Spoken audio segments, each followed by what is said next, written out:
Grosse journée au Fonds de solidarité de la FTQ. Le PDG du fonds, Yvon Bolduc, quitte ses fonctions. Les liens du fonds avec certains membres du crime organisé démontrés à la commission Charbonneau ont fait mal. Et pour la première fois, le Fonds de solidarité aura un président du conseil d'administration qui n'est pas de la FTQ.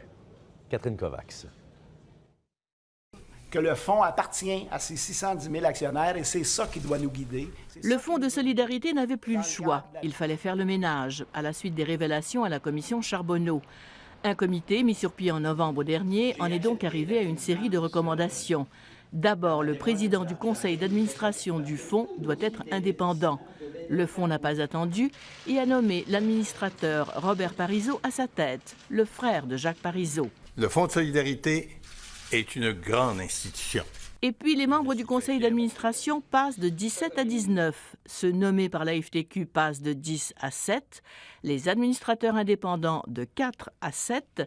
Et ceux élus par les actionnaires de 2 à 4. Ces changements doivent encore être approuvés par le gouvernement. Le président de la FTQ enjoint les parlementaires à coopérer. Un changement de gouvernance, c'est comme un nouveau départ, mais aussi un nouveau leadership au Fonds de solidarité. Dans la foulée des changements, Yvon Bolduc, l'actuel PDG du fonds, est remercié. Je pense que c'était inévitable si on voulait se redonner un élan dans le but d'appliquer cette nouvelle gouvernance-là. Les réactions à ces recommandations n'ont pas tardé.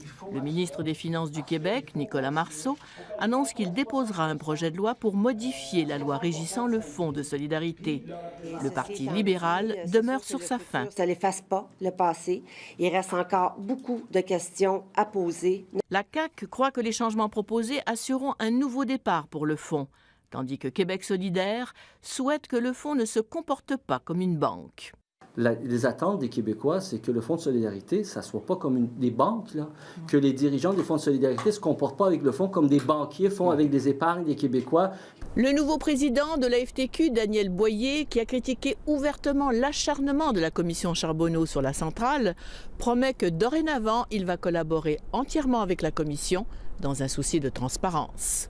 Catherine Kovacs, Radio-Canada, Montréal.